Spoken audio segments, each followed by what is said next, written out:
Shalom, shalom, aking mga kapatid sa pananampalataya. Ito na naman po inyong kapatid na si Roland, na binibigyang pagkakataon na naman po ng rabay na makapangaral ng kanyang salita. Kayo pong mga nakikinig, salamat po sa rabay sa pagkakataong ibibigay na naman niya sa atin at sa inyo na makarinig ng kanyang aral. At sa aral po nating maririnig, tayo po sana ay magkaroon ng tinatawag na mababang puso at tinatawag nating tender heart, yung bang madaling makilos, na kung tayo man po ay makaramdam na parang inaapakan tayo ng rabay sa ating mga naririnig na salita at tayo po ay napapaaray, tanggapin po sana natin ng maayos po. At kung may pwede po tayong baguhin sa ating mga buhay, sa ating mga gawa, sa ating pananalita, at sa ating mga kaisipan, gawin po sana ito na mabago. Dahil kung mayroon pong pagkakataon na ibinibigay ang rabay, na baguhin natin ang ating mga maling gawa at maling mga salita, ito na po yung oras at panahon. Ano po? Dahil ang aral na ibinigay na naman ng rabay ay may kinalaman sa ating pang-araw-araw na buhay.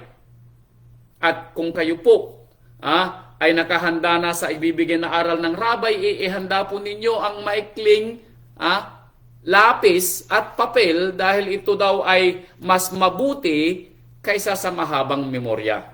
Ano po? Ang aral po na ibinigay ng rabay ay may pamagat na you cannot serve two masters. Hindi daw po tayo pwedeng magsilbi sa dalawang amo. Now, talasasin natin ang binigay na aral ng rabay. Dahil i-expound po ito ng rabay sa mas malalim na paraan para po lalo nating maintindihan bakit ganito ang sinasabi ng rabay. At ano ba yung magiging bearing sa ating buhay? Lalo na't alam natin na tayong lahat ay nagpapagal sa ating buhay. May kasabihan nga dito sa Amerika na sila daw ay nabubuhay para magtrabaho. They are just alive to do work. Or they are just living to work. Pero tayo po sanang nananampalataya ay hindi po ganito ang ating magiging saloobin. Ano po? Tayo po ay nabubuhay para magsilbi sana sa Ama. At kung ano man po yung gagawin sana natin, ito yung mga tinatawag nating pangalawa na lamang o mga anik-anik sa buhay. Kaya talasasin po natin ang ibig sabihin ng rabay nang sinabi niyang, you cannot serve two masters. Hindi ka daw pwedeng magsilbi sa dalawang amo. So talasasin natin, bakit ganito ang sinabi ng rabay? Kaya puntahan po natin ang ating unang salbo sa aral na ibinigay ng rabay dito po sa aklat ng Mateo. Mateo chapter 6, verse 24.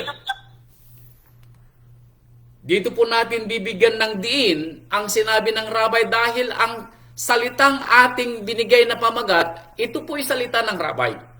Ano po? Kaya hayaan din natin na ang rabay ang magpaliwanag ng kanyang salita. At tayo naman sana maging, anong tawag dito? Maging maamo sa pagtanggap sa kanyang aral. Ano po? O mapagpakumbaba. Now, dito po sa aklat ng Mateo or Matitya or Matityaho, dito po sa chapter 6 verse 24, ito po ang unang sinabi ng rabay.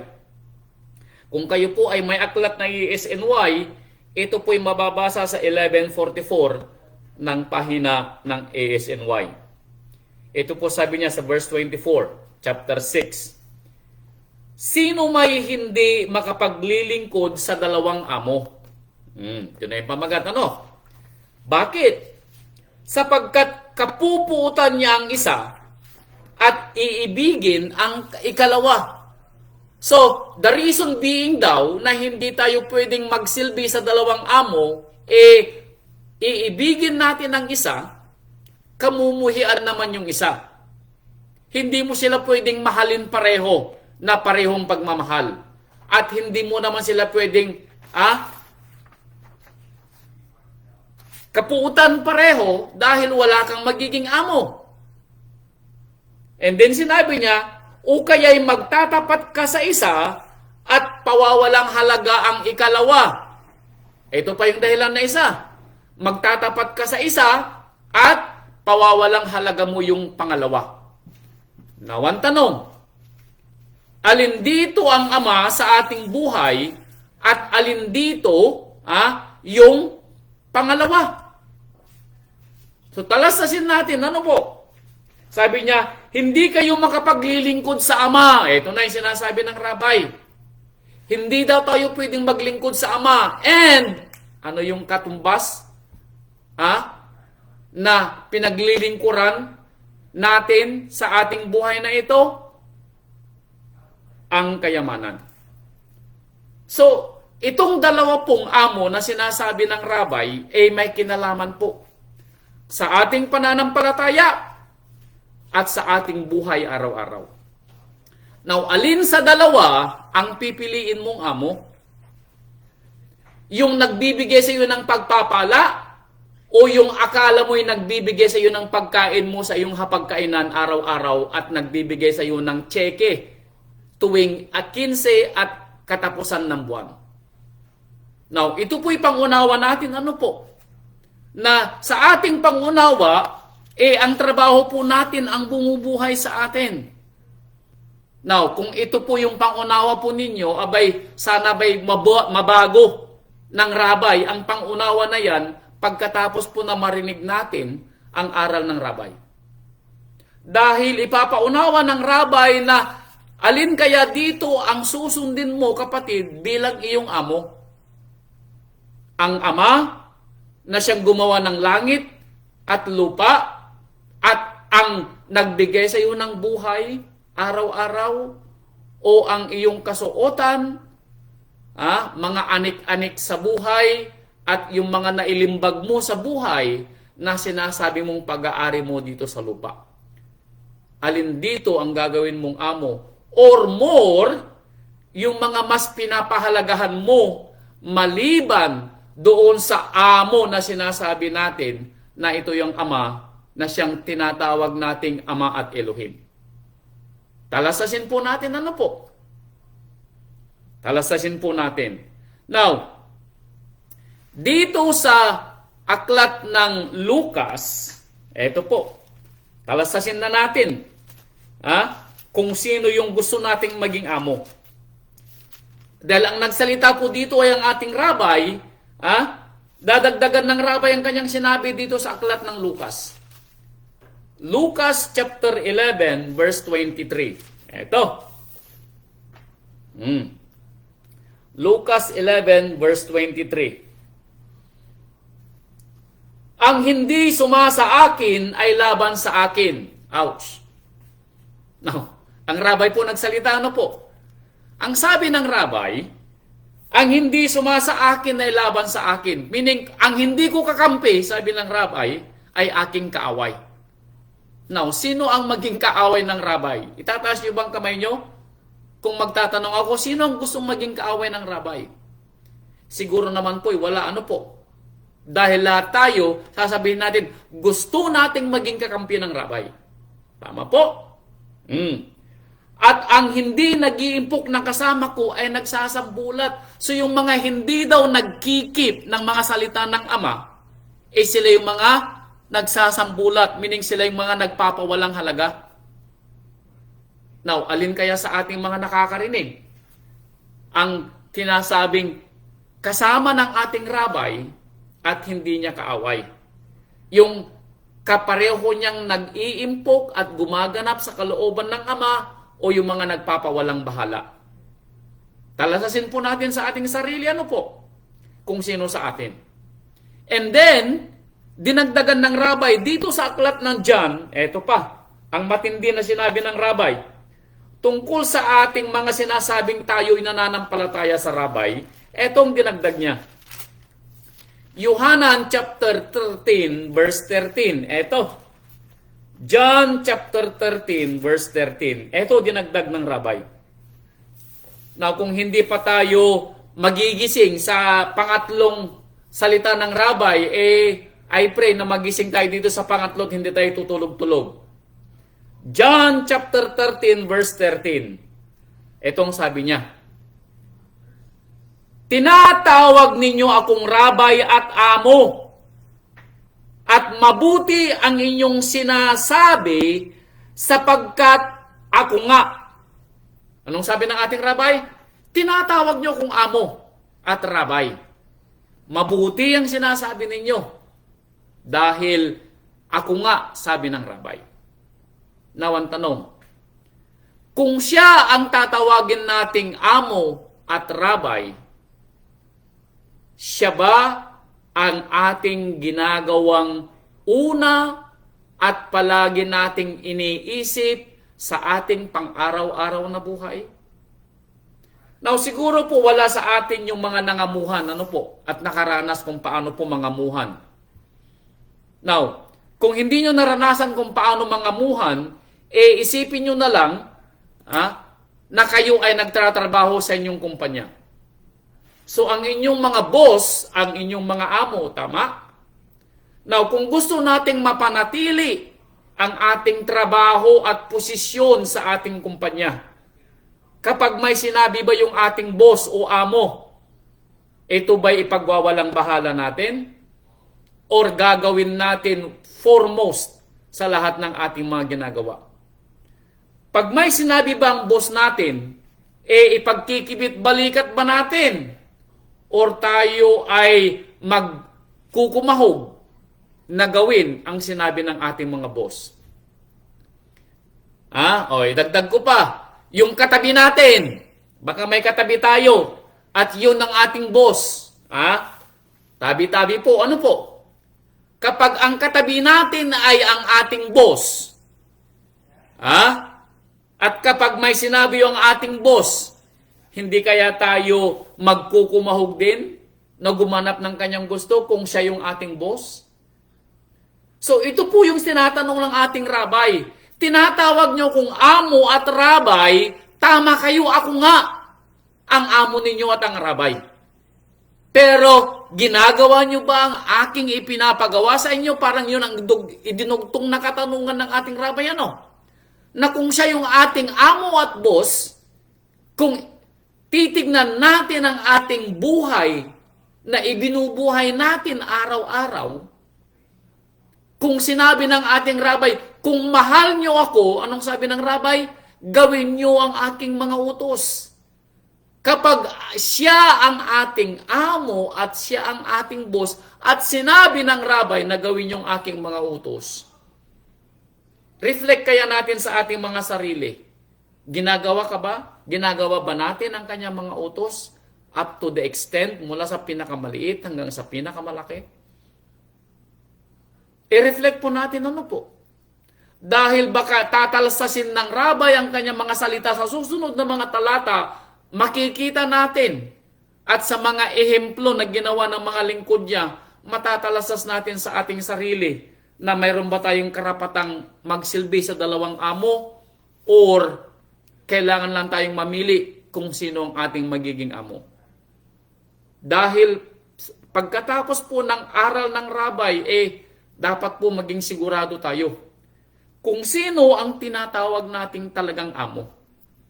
Dahil maaaring baka tinatawag nating amo at Rabbi ang ating manunubos na Yahshua Messiah, hindi naman po nagre-reflect sa ating buhay. Sinasabi lang po natin sa salita. Dahil ang katotohanan, hindi po ang Rabbi ang ating amo at master, kundi kung sino lang po yung ating pinapahalagaan sa buhay, yun ang ating amo at master. Kaya talasasin natin tayo po sana ay makatugon sa tinatanong ng Rabbi kung siya nga ba ang ating amo at ang ating master. Ito. Lucas chapter 6 verse 46. Eto. Lucas chapter 6, verse 46. Itong sinabi ng Rabbi.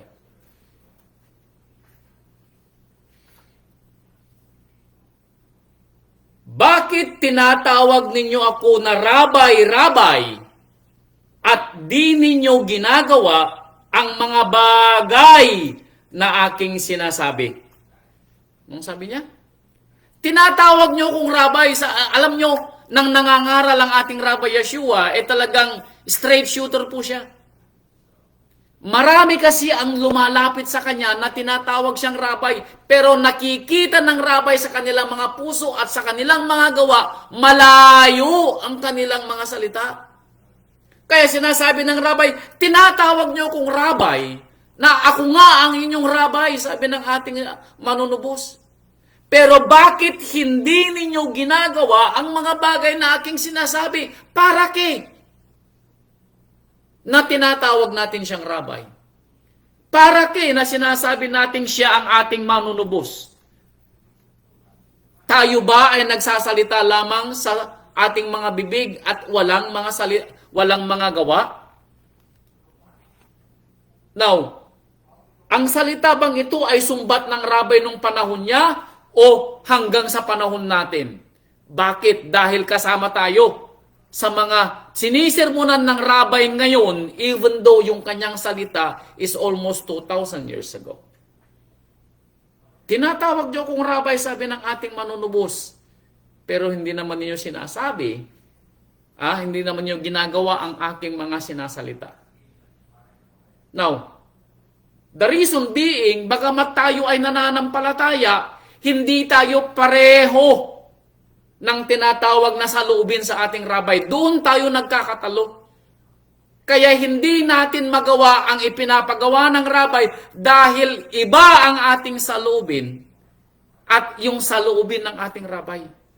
Dahil kung aarokin natin ang saloobin ng Rabbi nung siya'y narito sa lupa, ang laging sinasabi ng Rabbi, wala akong ginawa at sinalita na hindi ko nakita at narinig sa aking Ama. Dahil ang ating Ama, ang amo at master ng ating Rabbi Yeshua HaMashiach. At siya mismo ang nagsabi na wala siyang sinalitang ginawang hindi sinabi ng kanyang Ama. Now, fast forward sa atin. Tayo din ay nananampalataya. Sinasabi din natin na Rabbi at master natin ang ating manunubos, pero ginagawa ba natin ang kanyang ginagawa? Ay pinapagawa?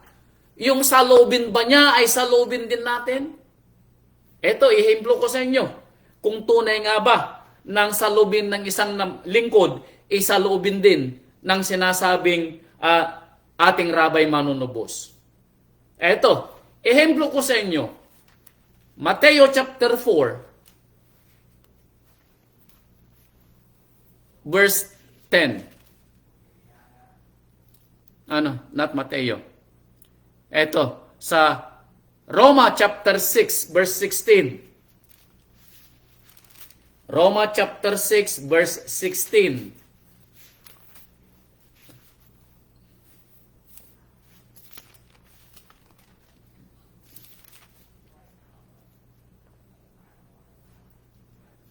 Pero, basahin ko na yung Mateo chapter 4, verse 10. Dahil nasulat dito, maaaring gustong iparating ng Rabbi. Mateo chapter 4, verse 10. Bakit ito yung sinabi niya? Eto, bigyan natin ng kahulugan. Mateo chapter 4, verse 10. Eto.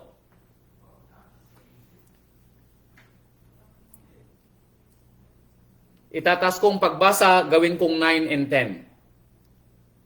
Ito yung tagpo ng ang ating Rabbi ay dinala sa ilang matapos siyang bautismuhan ni Yohanan Bautista. Now, alam natin ang kwento po, ng ating Rabbi ay dinala sa ilang para tuksuhin ng demonyo. At babasahin lang natin ay ang verse 9 and 10 para malaman natin yung kwento kung bakit ito idinagdag ng Rabbi. Dito sa verse 9, at sinabi sa kanya, meaning sinabi ni Satanas sa ating Rabbi Yeshua, lahat ng mga bagay na ito ay ibibigay ko sa iyo kung ikaw ay magpapatira pa at sasambahin mo ako. Now, yun yung kwento. Now, ang inaalok dito ng demonyo sa ating rabay ay ang buong sanlibutan. Kasama na dito ang kanyang mga kayamanan at mga anik-anik. Na kapag ginawa daw ito ng rabay, ibibigay sa kanya. Anong gagawin ng rabay? Siya ay sasamba at magpapatira pa sa demonyo.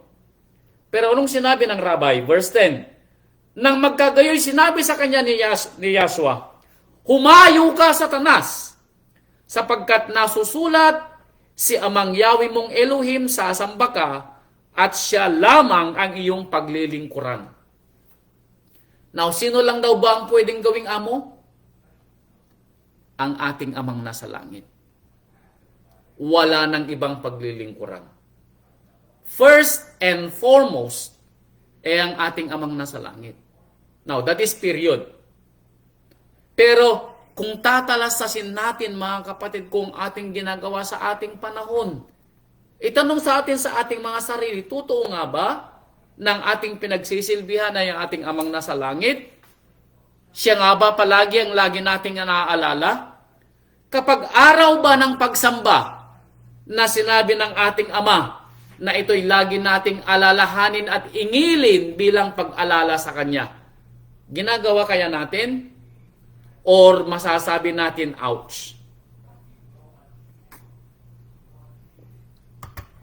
Alam po ninyo, ganun lang po kasimple kung pumukol ang ating rabay. Pero alam natin na maski ganun siya kasimple, nararamdamin natin na parang na may kumukurot sa ating mga puso. Alam po niyo kung bakit? One way or the other, guilty po tayo. Bakit? Dahil kung alam natin na ang araw ng Sabat ay araw ng pangingilin at mismong kautusan ni Amang Yahweh sa atin na ating ipangiling araw ng pamamahinga. Biyernes pa lamang po ng sunset, nagpahinga na po tayo. Hanggang sa paglubog ng araw po ng Sabado, yun po yung ating Sabat. Now, ito ba'y ginagawa natin sa ating buhay na pagpasok pa lang ng sunset ng Friday, sarado na lahat yung ating mga tindahan at mga negosyo? Wala na ring mga nanonood ng TV. Now, ito ba'y nagagawa natin? At tayo din naman ay nagpapahinga sa ating mga gawaing mga binabayaran. Buong maghapon ng Sabado, tayo ay dapat magbasa ng Biblia. Kasama ng ating mga pamilya o kaya tayo pupunta sa mga kapilya. Hindi yung pagkatapos ng ating samba, baka makaalala kayo na sumaglit sa mga tindahan, hindi na po kayo nakasunod. Dahil ang tunay na pagsamba, dapat ialis natin sa ating mga puso ang gawang sanlibutan at mga pangangailangang sanlibutan. Doon po natin magagawa ang tunay na pangingilin ng pagsamba. Ginagawa kaya natin or tayo ay guilty as charged sa ganitong mga pangungusap ng rabay? Talasasin po natin ano po. Kaya dito sa Roma chapter 6 ay may sinasabing ating apostol Saulo sa kanyang ginawang sulat sa mga kapatiran na mga taga-Roma. Roma chapter 6.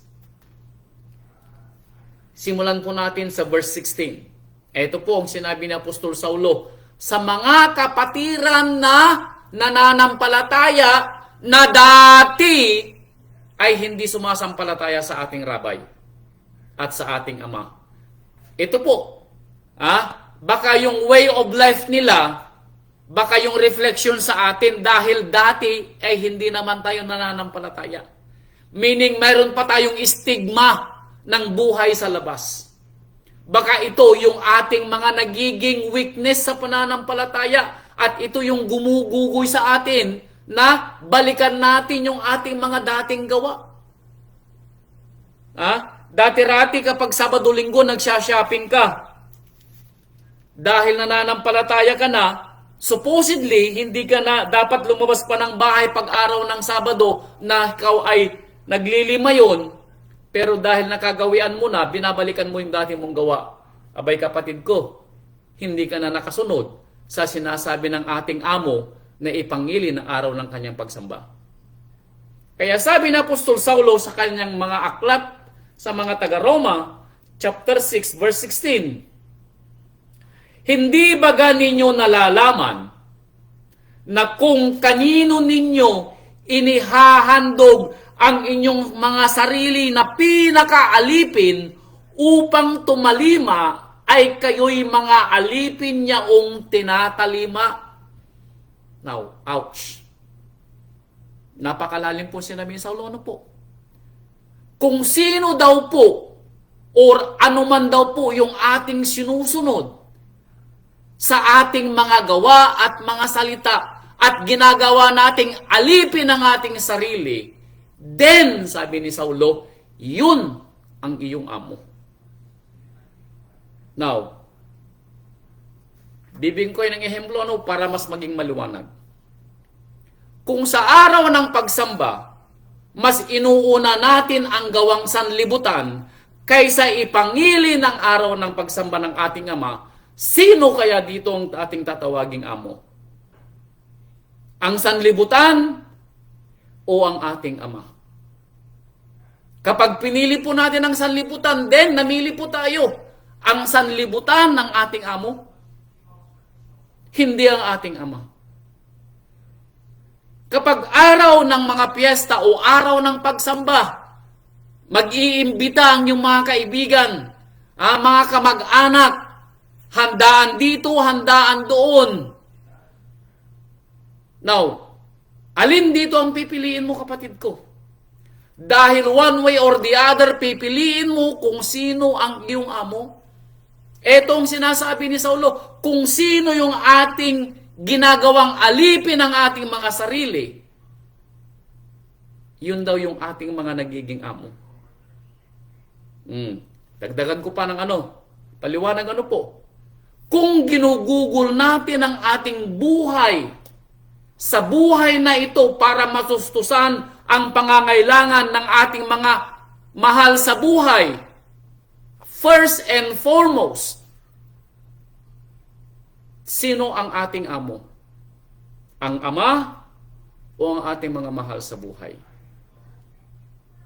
Now, ang sinasabi dito ni Saulo ay yung ginagawa nating first and foremost na pinagsisilbihan. Yun ang ating amo.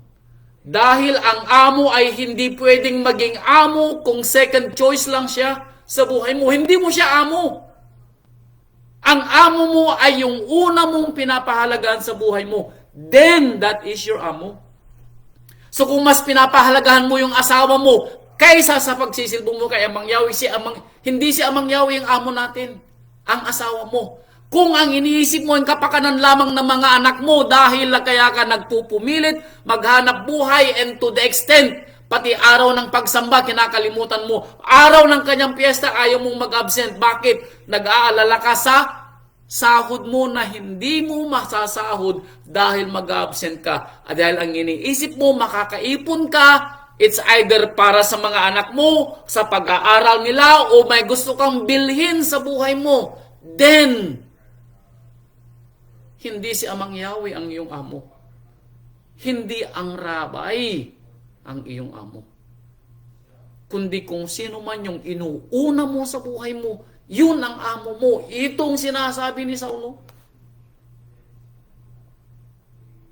Now, masasabi ba natin mga kapatid ko na ang ating rabay ang atin pa ring amo? Huwag po niyong sagutin. Ano po? Dahil baka ma-incriminate ang ating sarili, mali po yung ating maging sagot. Maging ng kasalanan sa ikamamatay o maging ng pagtalima sa ikapagiging matuwid. Now, sa pagpili daw natin ng amo, dalawa lang ang pupuntahan natin. Ang isang pupuntahan natin ang maging ikamamatay, that is one, o ang maging pagiging matuwid. So tayo po ay magdahan-dahan daw sa pagpili natin ng amo. Dahil sa dalawang pagpili po natin ng amo, may dalawa din tayong pupuntahan, sabi ni Saulo. Sa ikamamatay o sa ikatutuwid. Now, alam po natin siguro kung alin dito ang ikatutuwid. Of course, alam natin. Ang pagsunod sa ating tunay na amo na nagbigay sa atin ng buhay, araw-araw, yun ang ating amo para sa ikatutuwid. Pero kung minsan nakakalimutan natin kung sino talaga ang ating amo,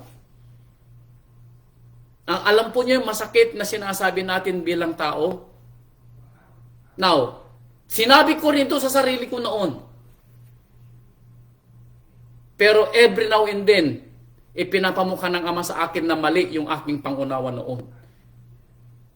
Na kapag gagawa ako ng pagsalangsang, sinasabi ko sa sarili ko na mauunawaan ako ni Amang Yahweh. Yun ang sinasabi ko sa sarili ko. Na mauunawaan ako naman niya. Alam ko na kasalanan yung gagawin ko, pero sinasabi ko sa sarili ko na mauunawaan ako ni Amang Yahweh. Pero alam po ba ninyo kung anong sinasagot ng banal na Espiritu every time na ako'y dumarating sa puntong ganon? Lagi niyang sinasabi sa akin, hindi ka maunawaan ng ating Ama. Dahil alam mong kasalanan ang gagawin mo, inyet gagawin mo. Totoo po yun. Now, wala kayong excuse mga kapatid ko. Wala tayong excuse. Bakit? Alam natin ang kautusan ng Ama. Hindi nagkulang ang ating rabay sa pangangaral sa atin. Hindi nagkulang ang ating rabay. Ano po? Hindi nagkulang.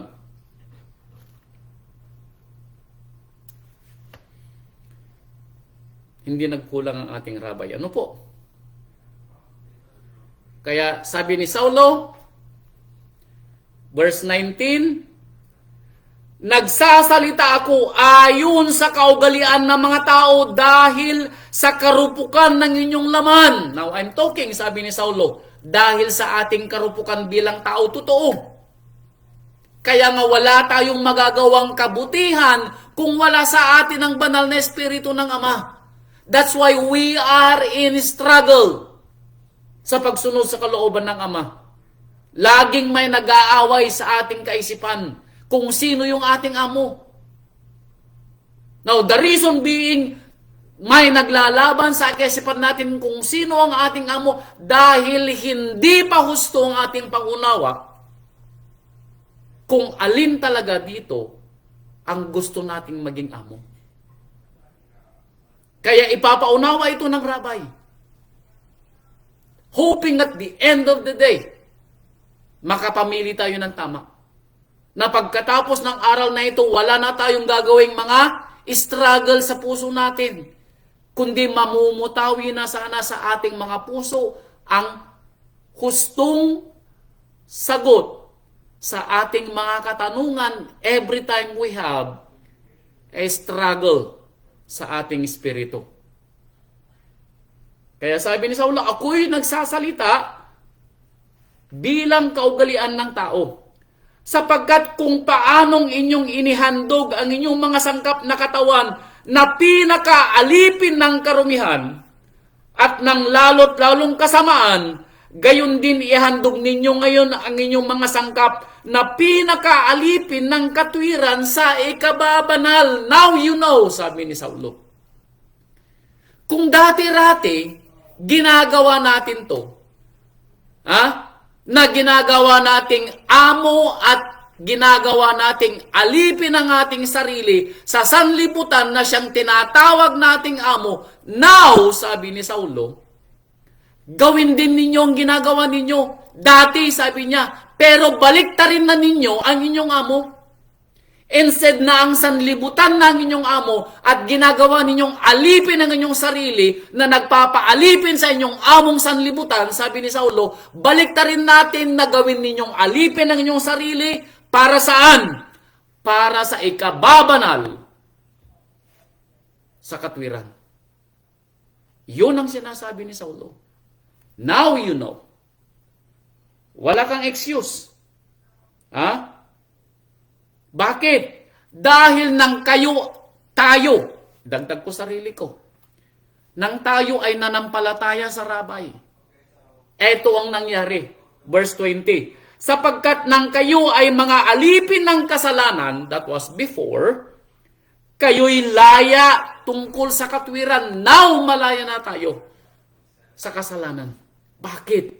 tinubos na tayo ng ating rabay. Kaya may karapatan ng rabay na sabihin niyang, ako ang inyong amo, sabi ng rabay, tama? May karapatan ng rabay, ako ang inyong amo. Bakit ninyo ginagawang-gawa ng sanlibutan samantalang ako ang nagbuwis ng buhay para sa inyo? Hindi ba ganun ang sinasabi ng rabay?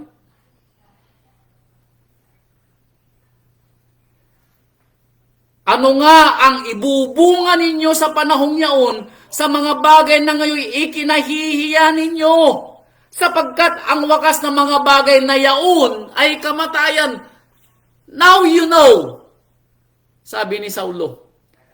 Ipinapaunawa ko sa inyo na ang wakas ng mga bagay na ginagawa ninyo noon, na kung gagawin din nyo ngayon, ang wakas ay kamatayan.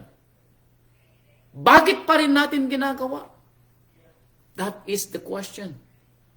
Bakit hanggang ngayon ginagawa pa rin natin ngayong sinasabi na ng ating apostol na ang ginagawa nating alipin ng sanlibutan, alipin ng ating mga gawang makasanlibutan, alipin ng ating mga kagustuhang yumaman, alipin ng ating kagustuhang mapahusto ang buhay ng ating mga anak, alipin tayo sa ating mga kagustuhang mga anik-anik na maipundar, magkaroon ng mga mansyon na bahay, magkaroon ng sasakyan, magkaroon ng mga anik-anik, yung mga gusto mo sa buhay.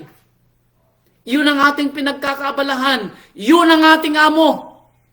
Pero sinasabi ni Saulo, at the end of this thing, pag ginawa mo kamatayan ng dulo, bakit mo pa rin ginagawa, kapatid ko?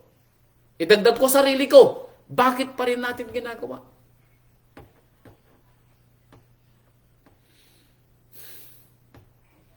Bakit pa raw natin ginagawa?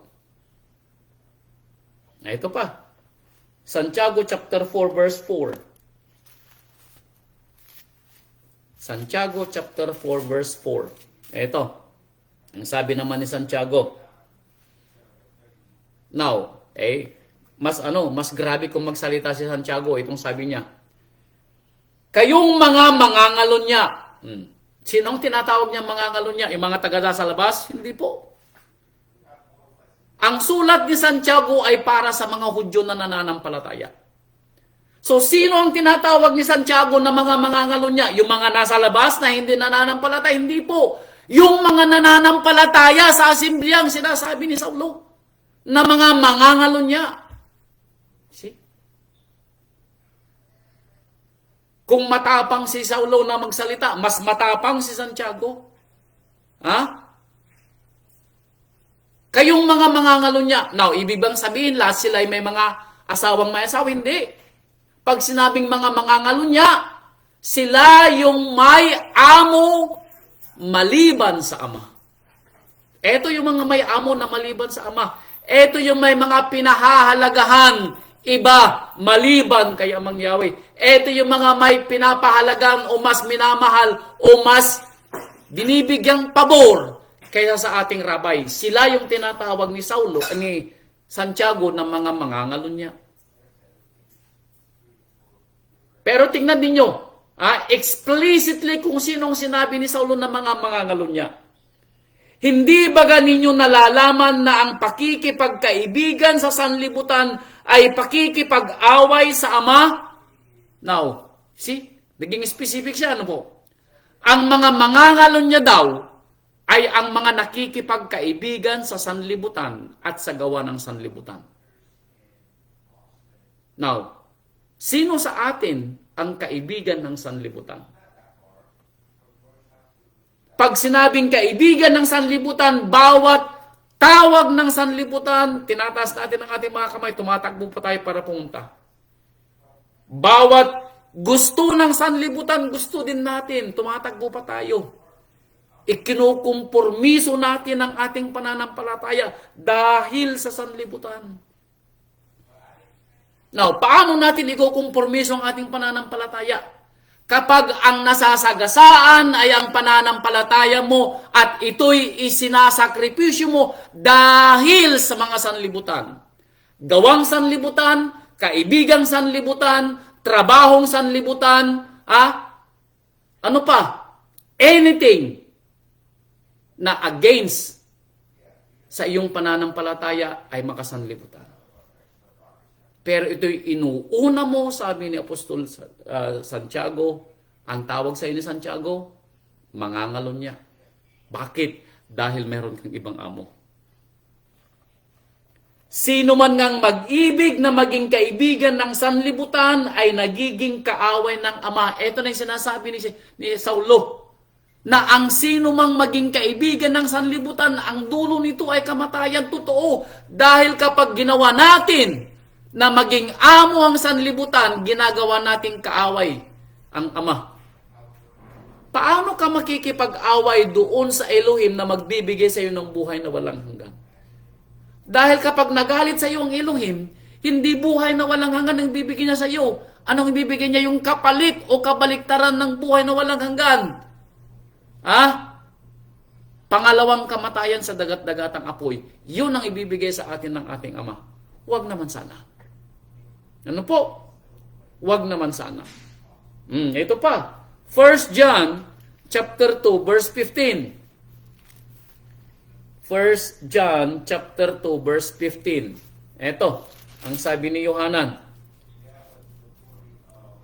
Huwag ninyong ibigin ang sanlibutan. Huwag niyong ibigin ang sanlibutan. And anything in the world. Kasayahan, anik-anik, material na bagay, mga kaibigang mga makasanlibutan, mga kamag-anak at mga mahal sa buhay na makasanlibutan. Now, hindi ko sinasabing huwag niyong mahalin ninyong mga mahal sa buhay. Ang sinasabi ko, yung mga gawa nila at asal na makasanlibutan.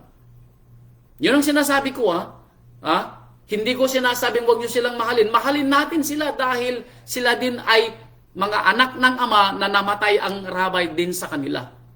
Pero kung ang kanilang mga gawa ay gawang sanlibutan, then never na sila magiging anak ng Ama. Tandaan po yung sinasabi ko. Hindi. Sinasabi ng rabay.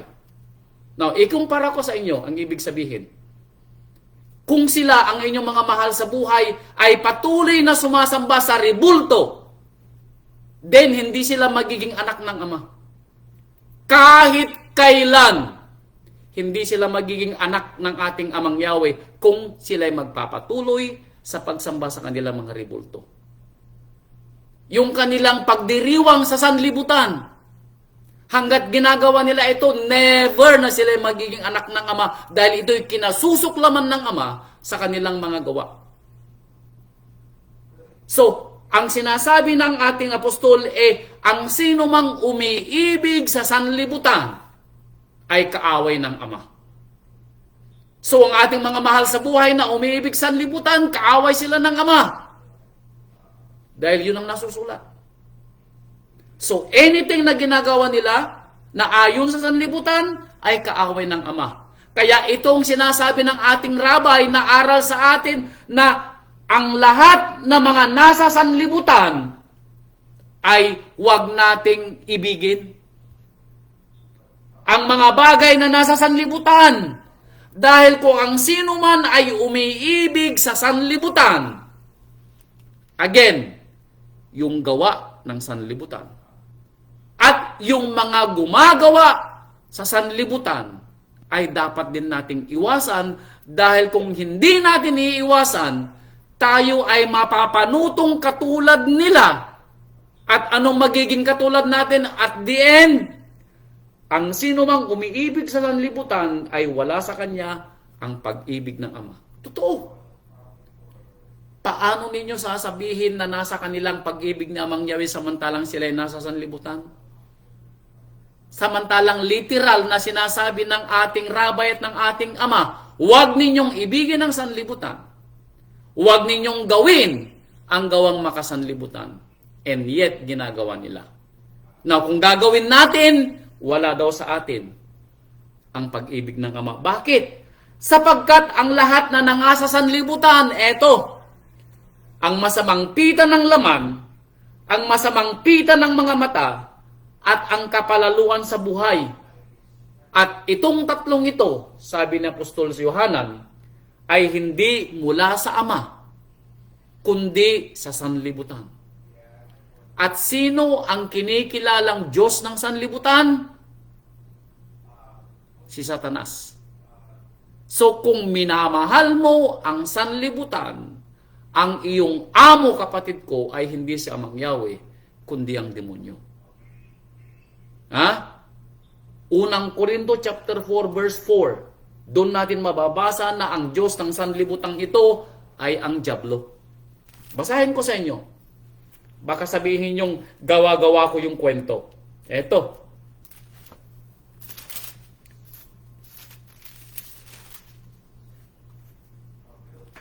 Ha? Pangalawang Korinto, chapter 4, verse 4. Babasa natin dito. Eto.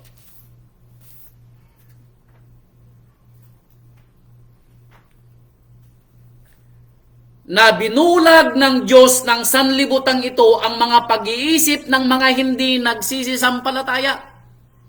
Now, dalawa lang naman ang pwedeng mag-impluwensya sa tao. Ang ama o ang dyablo. Kung ang sinasabi dito sa verse 4 na ang Diyos ng sanlibutan ito ay ang mga hindi nagsisisampalataya, upang sa kanila'y huwag sumilang ang kaliwanagan ng magandang balita ng kaluwalhatian ng ating Rabay Misaya na siyang larawan ng Ama at Elohim. Sino ang kaakibat ng ating Ama at Elohim na kaaway ng katotohanan at katwiran? Hindi ba ang dyablo? So kung ito ang Diyos na amo ng sanlibutan, then tama si Apostol Yohanan. Ang sinumang umiibig sa sanlibutan, wala sa kanyang pag-ibig ng Ama. Kaya ang masamang pita ng laman, lust of the flesh, masamang pita ng mata, lust of the eye, at kapalaluan sa buhay, pride of life, wala daw kay Amang Yahweh. Hindi daw galing ito kay Amang Yahweh. Galing sa sanlibutan. Pag galing sa sanlibutan, galing sa demonyo. Dahil kung maalala niyo ang kwento, ito rin ang dahilan kung bakit nagkasala si Eva in the beginning. Nang makita niya ang prutas ng mabuti at masama, gusto niyang kainin. Nang makita niya yung ganda niya, gusto niyang kainin para siya'y maging pantas. So nang makita niya na masarap kainin, lust of the eye. Nang gusto niyang tikman, lust of the flesh. At nang gusto niyang maging pantas, pride of life. Ito'y wala kay Amang Yahweh, ito'y mula sa sanlibutan. At alam natin kung sino ang tumukso kay Eva in the beginning. Tama? So talasasin natin mga kapatid ko kung sino ang gagawin nating amo sa ating buhay, sa ating panahon. Roma chapter 8 verse 5. Ito pa ang dagdag. Roma chapter 8 verse 5. Ito po.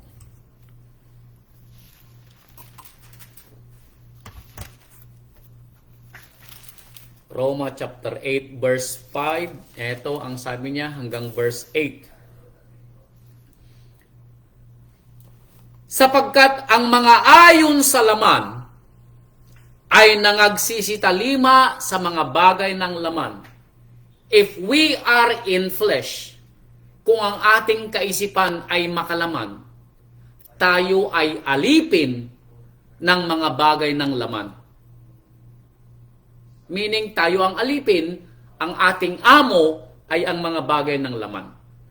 Datapwat ang mga ayon sa Espiritu, ang kanyang amo ay ang mga bagay ng Espiritu. So, tama po. Kung sino po yung ating sinusunod, siya po yung ating amo. Pag sinusunod natin yung ating pita sa laman, yun ang ating amo. Lust of the flesh. Pero kung ang sinusunod po natin ay ang spiritual, na espiritu ng Ama na lumulukob sa atin, then ang ating amo ay ang ating amang Yahweh. Mamili po tayo, ano po? Sapagkat ang kaisipan ng laman ay kamatayan. Yan. Inuulit-ulit ni Saulo. Ang kaisipan ng laman ay kamatayan. Datapwat ang kaisipan ng espiritu ay buhay at kapayapaan. Sapagkat ang kaisipan ng laman ay pakikipag-alit laban sa Ama. Inulit na naman. Sinabi kanina ni Santiago. Sinabi naman ni Yohanan. Inulit ni Saulo. Na kung hindi pa tayo matututo, ewan ko na lang. Ang kaisipan ng laman ay pakikipag-alit laban sa Ama. Bakit? Sapagkat hindi napasasaklaw sa kautusan ng Ama, ni hindi nga magagawa, hindi daw magpapasakop ang kaisipan sa laman. So anything that we think outside the Holy Spirit is flesh. At kung ito yung mamumuno sa atin, kung ito yung magiging amo natin sa buhay natin, then we will never be, kahit kailan, ay hindi mangingibabaw ang banal na espiritu sa puso natin. Bakit? Dahil tayo mismo ang umaayaw sa espiritu ng Ama na lulukob sa atin. Tayo mismo ang mamimili na ayaw natin. Dahil mas gusto natin yung ating kaisipang makalaman. Bagamat sinasabi ng mga apostol, ito'y pakikipag-alit kay Amang Yahweh. Meaning tayo ang mamimili na gusto nating kaaway si Amang Yahweh. Kung nasa puso natin, yung gawang makasanlibutan. Alam natin kung ano yung mga gawang makasanlibutan, ano po? Yung mas inuuna natin, yung ating mga pangangailangan sa sanlibutan, kaysa yung ating mga pangangailangan sa ating pananampalataya. Now, wala po tayong excuse, ano po? Dahil ang Ama ay nagbigay ng provision sa mga nauuhaw sa salita. Mayroon tayong women's ministry. Mayroon tayong Bible study. Mayroon tayong men's ministry. Mayroon tayong Sabbath service. Now, huwag niyong sabihin kayo ay nauuhaw sa salita ng Ama dahil may provision ng ating Rabbi Yeshua. Kung nagkukulang man kayo sa aral ng ating rabay, kayo ang namili na ayaw niyong matuto. Bakit? Dahil maaaring mas pinapahalagan ninyo. Masyado tayong busy sa gawang sanlibutan. Now, eto na lang pong bibigyan ng example sa inyo. Alam po natin na may tithes, 10% bahagi. Now, kung bibigyan natin ng katuturan ang 10% bahagi, every day ay may parte ang Ama na 10% bahagi. Tama? Yes. So, 24 hours a day. Ilang 10% bahagi ang makukuha natin sa 24 hours a day? 2.4 hours. Meaning 2 hours and 24 minutes. Yun ang pwede nating i-google kay Amang Yahweh. Paano natin i-google yung 2 hours and 24 minutes? Pagbabasa ng Biblia, pakikinig ng kanyang mga salita, pag-awit ng mga papuring awit, at mga panalangin. Yun natin pwedeng i-google kay Amang Yahweh.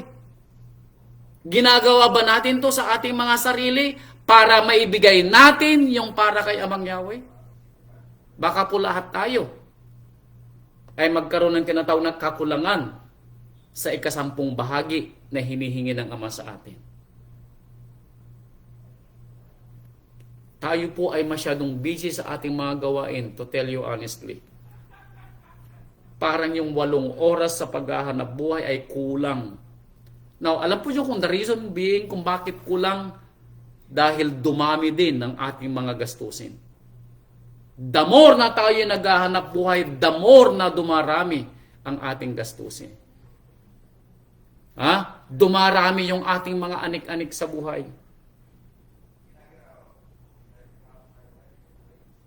Ehemplo ko na lang, yung ating mga cellphone. Alam nyo ba, ang cellphone namin binabayaran ko ng $200 something every month. Now, kung gusto ko, pwede kong pakuntiin. At kukunin ko lang yung talk and yung bang pantawag lang. Pero hindi ko gagawin, sabi ko sarili ko dahil kailangan ko. For what reason? Ako ang may kasalanan. Ako yung magre-reason out. Tama? Pangangailangan ko ba? Kung tutuusin, hindi ko pangangailangan. That's what I want. It is not what I need. Magkaiba po yung gusto at pangangailangan. Dahil kung ang titignan lang po natin, ang simpleng buhay na pangangailangan, tayo po ay may panahon sa ating Ama. Maghihintay ba tayo ng panahong it is too late bago natin maalala na maggugol tayo sa panahon sa ating Amang Yahweh? Tayo po makakasagot niyan, ano po? Nagkukumuhog tayo sa pagpunta sa ating trabaho. Alas 5 pa lang ng umaga, alas 6 ng umaga, nagkukumuhog tayo sa traffic. Ni hindi nga natin maalalang magdasal. Naingatan tayo ng Ama dahil sa ito'y nahuli na sa traffic. Pag uwi ng hapon, nagkukumog uli pag uwi. Kaya pagdating sa bahay, pagod ka na.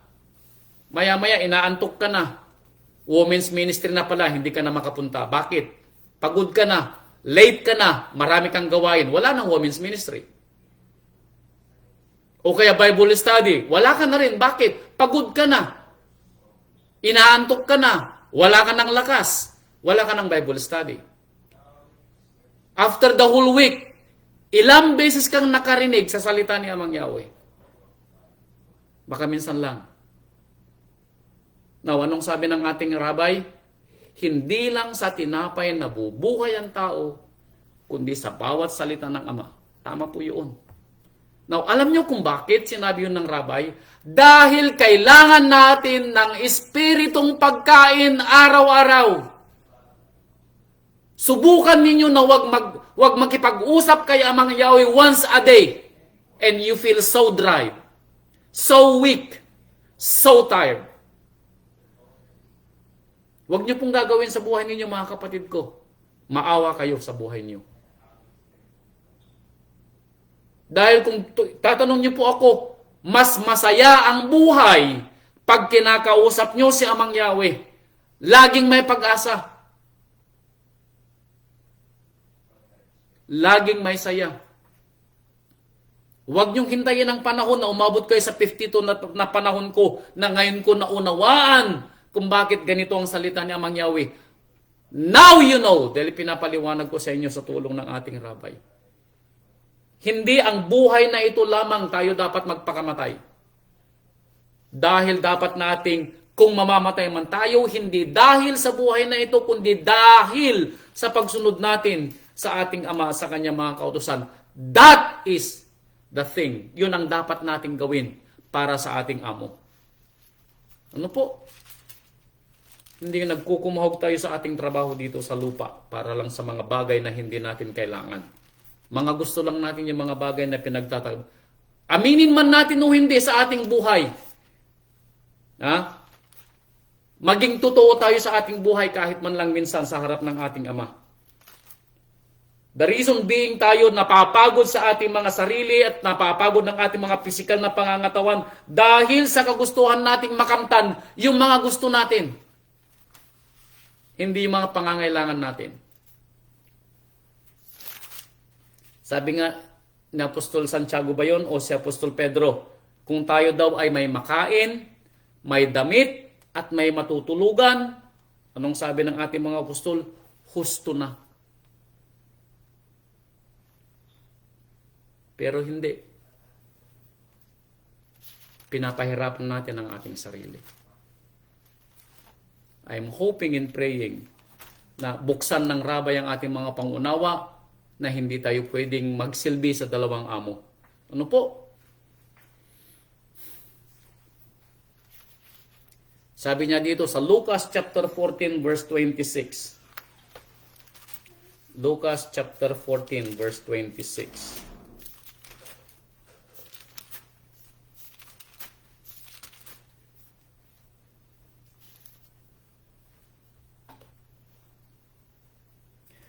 Kung ang sino mang tao ay pumaparito sa akin, sino man daw, ako, kayo, sa mga makikinig pa, ang pumaparito sa akin at hindi napupuot sa kanyang sariling ama. Now, talasasin natin ang gustong sabihin ng Rabay.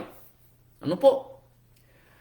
Ang sino mang pumaparito sa akin at hindi napupuot sa kanyang sariling ama, sariling ina, asawang babae, mga anak, mga kapatid na lalaki, mga kapatid na babae, oo, pati sa kanyang sariling buhay man, ay hindi siya may-aring maging alagad ko or maging alipin ko. Now, nakita natin ang kriteria kung sinong tatawaging alipin o alagad ng Rabay? Kung tatawagin natin siyang Rabay, tayo ang kanyang mga alagad. Kung tinatawag natin siyang amo, tayo ang kanyang alipin. Pero ang kriteria sa kanyang mga alipin, sabi niya, dapat napupuot ka sa iyong sariling ama, sariling ina, asawa, mga anak, mga kapatid na lalaki at mga kapatid na babae. Now, anong ibig sabihin ng Rabay? Ibig bang sabihin ng Rabay, kapuputan natin ang ating mga mahal sa buhay? Hindi po. Ang sinasabi ng Rabay dito, kung mas inuuna mo ang kanilang mga pangangailangan at gusto sa buhay bago ang ama, then, hindi ka karapat-dapat na maging alagad o alipin. Kung ibinubuwas mo ang buhay mo para lang sa kanila, then, hindi ka karapat-dapat na maging alipin o alagad. Now, anong ibig kong sabihin? Hindi sinasabi ng Rabay na pabayaan mo ang mga mahal mo sa buhay. Hindi. Ang sinasabi ng Rabay, in everything that you do para sa kanila, unahin mo muna yung para kay Amang Yahweh. Then, I believe, Father Yahweh will take care sa mga mahal mo sa buhay. Nasubukan nyo na ba yun? Nasubukan na ba natin? Naunahin muna natin si Amang Yahweh bago yung ating mga mahal sa buhay dahil alam ko, napatunayan ko, na pag inuna natin si Amang Yahweh, yung ating mga nagiging problema sa mga mahal natin sa buhay, Father Yahweh will take care of them. Now, ehemplo, ganito, na para mabigyan kayo ng pagkakataon, maunawaan nyo lalo. Tayo ay nagpupumilit maghanap buhay at mag-ipon para sa ating magulang na matanda na. Dahil baka magkasakit, mahal ang bilihin, mahal ang doktor. Kaya pati araw ng pagsamba, ginagamit mong paghahanap buhay dahil sasabihin mo, mauunawaan ako ni Amang Yahweh para sa aking ina, para sa aking ama, para sa aking asawa. Pero sasabihin ko sa iyo, kapatid ko, kapag inuna mo ang salita at ang pagsunod kay Amang Yahweh, walang darating na peligro sa pamilya mo, kaya yung pinag-iipunan mong gastos, hindi mangyayari sa iyo. Bakit? Aalagaan sila ni Amang Yahweh para hindi ka magtrabaho sa araw ng Sabado. Bakit? Dahil napakabuti at napakaawain ni Amang Yahweh na hindi niya ibibigay ang kahilingan mo kung susundin mo ang kanyang mga utos. Now, maalala niyo yung sinabi niya sa Malakay, nang sinabi naman niya, subukan ninyo ako. Di ba? Narinig natin yan sa kwento. Na sinabi ng Ama, subukan ninyo ako ngayon sa kautosang ito. Ano yung kautosang sinasabi niya? Yung ibigay natin ang ating ikapo. Nung sabi niya sa Malakay chapter 3 verse 10, subukan ninyo ako sa bagay na ito, sabi ng ating Ama, nang hindi ko ibinuhos mula sa kalangitan. Ang pagpapalang hindi ninyo alam kung saan nyo kalalagyan. Patunay yun niya mangyayari sa atin. Na kung yung ating mga pinagkakabalahan dahil sa pag-aalala natin sa ating mga mahal sa buhay, ikwento ko sa inyo nangyari sa akin. Paulit-ulit na kwento pero ito'y para maunawaan ninyo. Sinubukan kong magtrabaho ng 3 trabaho. Alam niyo yung kwento na yan. Gigising ako sa umaga, 5:30, nagmamadali, pumasok sa eskwela. Uuwi ako galing sa school, alas 3, makakarating ako sa bahay, alas 4, alas 5. Magpapahinga ng konti, alas 6, pupunta, bago pala yun. Ako'y mag-tutor pa after na pagtuturo ko hanggang 4:30 ng hapon dahil mag-tutor ako ng 1.5 oras. Uwi ako ng 4:30, darating ako sa bahay 5:30. Dapat alas 6, tapos na akong kumain ng hapunan. Bakit alas 6? Magsisimula akong mag-deliver naman ng pizza hanggang alas 10 ng gabi. Sometimes hanggang alas 11, sometimes hanggang alas 12. Bakit? Dahil sa pag-iipon naming mag-asawa para makapag-aral ang aming mga anak sa kolehiyo. Nag-aalala ako, di ba? Kaya kapag araw na ng pagsamba, Biyernes pa lang, halos wala na akong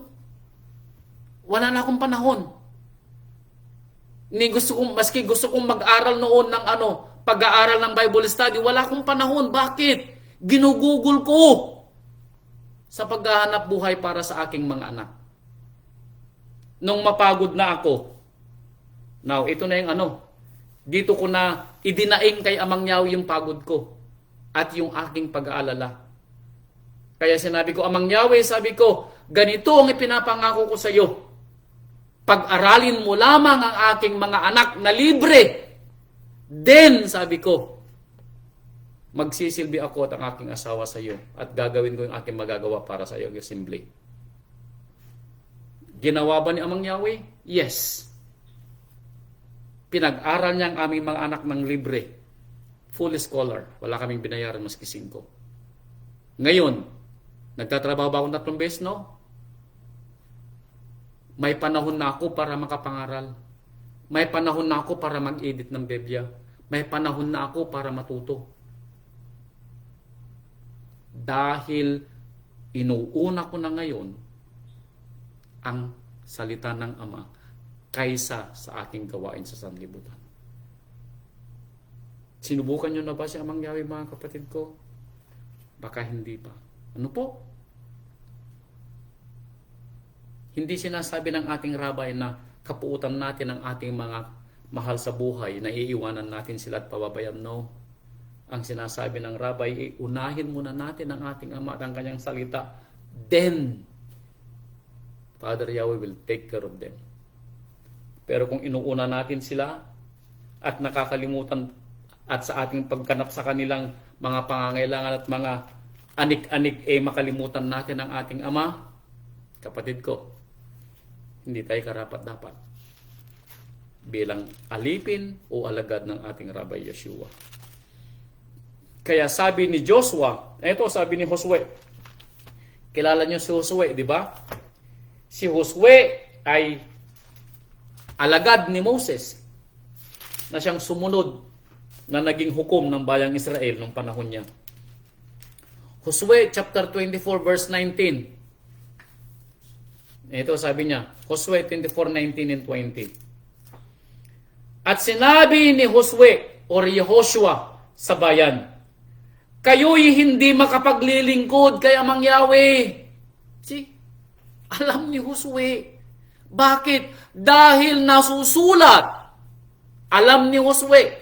Nasulat sa Torah, Deuteronomio na sinasabi, mahalin mo si Amang Yahweh ng buong puso mo, buong lakas, at buong kaluluwa. Binasa natin yan. Kautusan yan.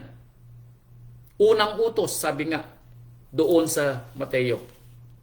Mababasa sa Deuteronomio.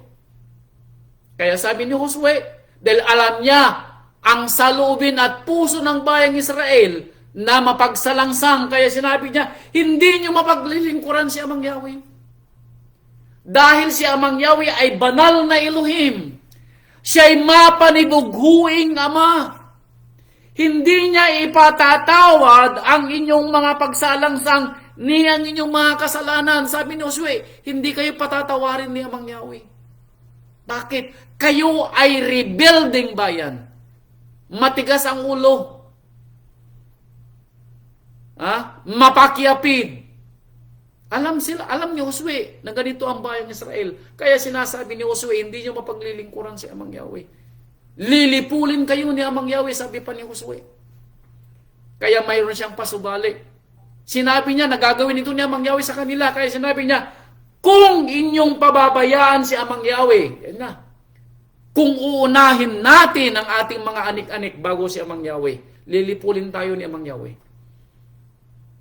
Ang apoy na susunog dito sa lupa, yun din ang apoy na susunog sa atin sa araw ng paghuhukom kung pababayaan natin si Amang Yahweh. Kung ang gagawin nating amo ay hindi si Amang Yahweh, lilipulin tayo ni Amang Yahweh. Huwag niyong sabihin na maaawa si Amang Yahweh sa atin. Never na maaawa si Amang Yahweh sa atin. Kung ngayon pa lang sinasabi natin, hindi natin amo si Amang Yahweh. Nasusulat po yan, hindi po ako nagsasalita.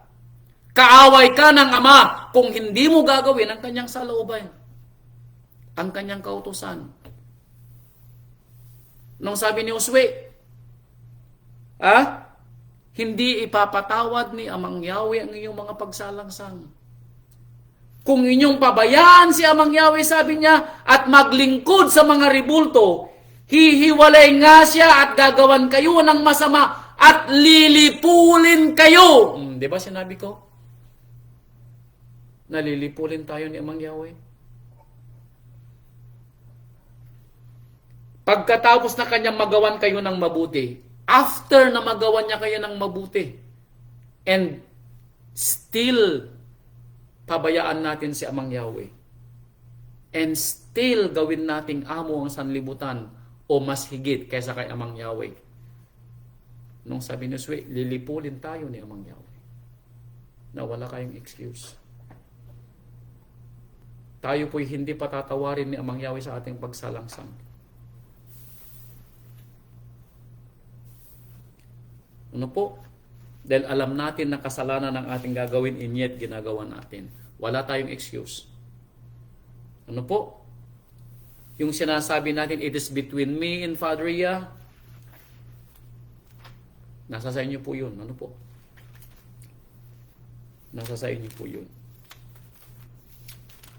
Pero hindi ko po i-advise na yun ang inyong magiging saloobin every time na tayo po'y gagawa ng pagsalangsang. Hindi ko po ina-advise. Ano po? Bilang pastor po ninyo at kapatid, hindi ko po i-advise na yun ang sasalitain ninyo every time na tayo po'y gagawa ng pagsalangsang at pababayaan si Amang Yahweh. And then sasabihin natin, it is between me and Father Yah. Alam ko po na maawain si Amang Yahweh. Po.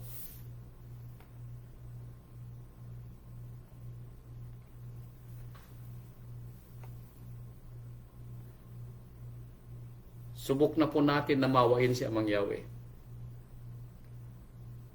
Pero hindi ko po i-advise. Ano po? Nasasabihin nyo, it is between me and Father Yah, kapag tayo po'y gagawa ng pagsalangsang.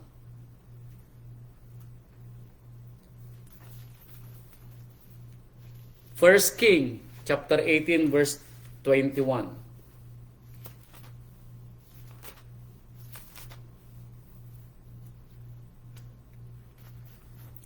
First King, chapter 18, verse 21.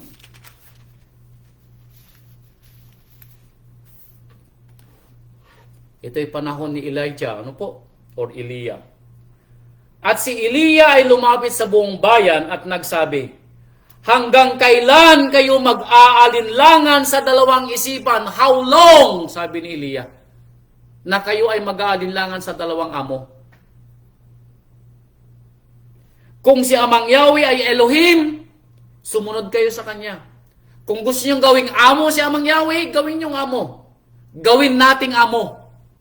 Ngunit kung si Baal, gawin ninyong amo si Baal.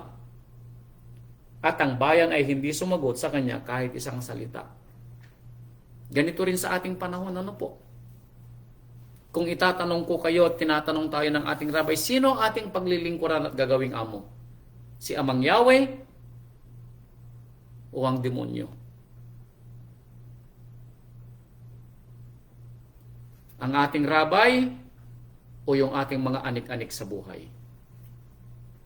Ang salita ng Ama o ang ating mga gusto sa buhay? Tayo po ang sumagot, ano po? Sagutin po natin yan sa ating sarili. Bakit? Dahil alam natin na nasusulat sa sulat ng Apostol Saulo. Sabi niya, work for your own salvation with fear and trembling. Yan pong sulat niya sa mga taga-Galasya. Tayo daw po ay gumanap sa ating ikaliligtas ng may takot at panginginig. Kung hindi po kayo natatakot at nanginginig sa mga salita ng ating rabay, ay sino pa po ang pwedeng magpatakot sa inyo at magpanginig? Kung hindi kayo natatakot at nanginginig na tayo ay susunugin balang araw sa dagat-dagatang apoy dahil sa ating pagsalangsang pagpawawalang bahala, tayo po ang mamimili. Ano po?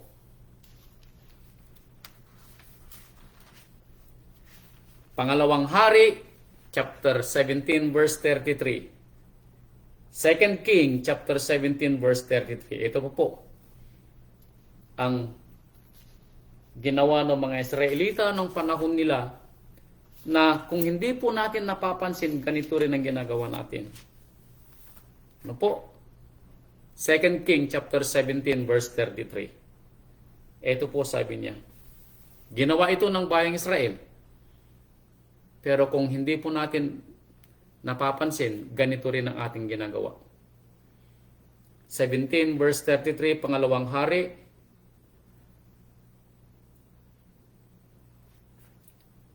Ngunit sila, meaning ang mga Israel,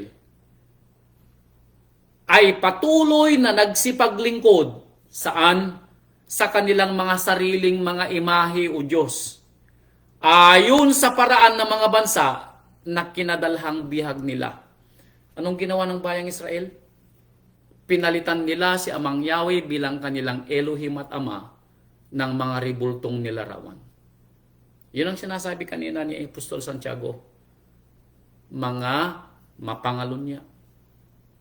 Pinaglingkuran nila, meaning ginawa nilang alipin ang kanilang mga sarili sa pagsamba at pagsunod sa ribultong ginawa ng kanilang mga kamay. Kaysa kay Amang Yahweh na kanilang Elohim at Ama na gumawa ng langit at lupa at nagbigay sa kanila ng mga himala.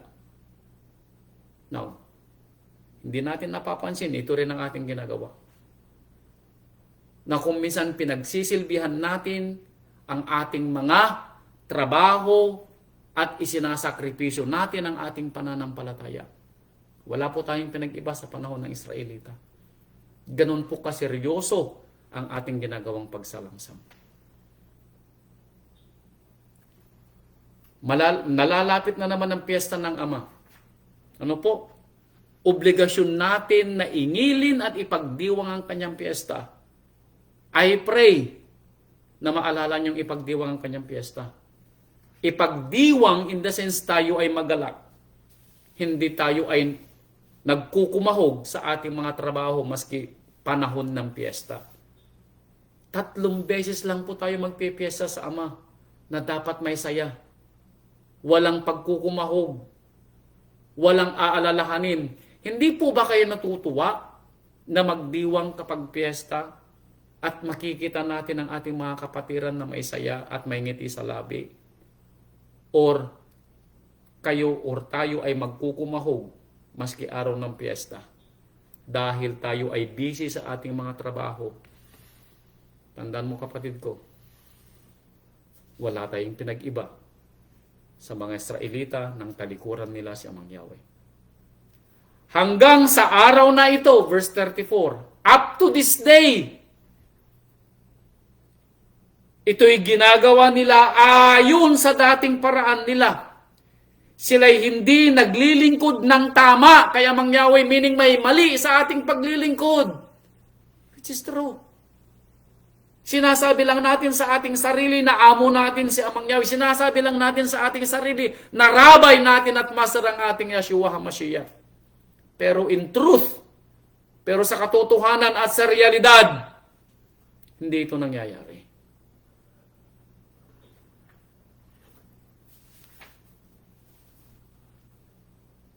Sila'y hindi naglilingkod ng tama kay Amang Yahweh o nagsisigawa man ng ayon sa kanyang mga palutuntunan o ayon sa kanyang mga utos o ayon sa kanyang kautusan o ayon sa utos na iniutos ni Amang Yahweh sa mga anak ni Jacob na kanyang pinangalang Israel. Hanggang ngayon, sabi ng ating sumulat ng mga hari. Sino bang sumulat ng mga hari? Ang sumulat ng mga hari ay si Yirmiyahu.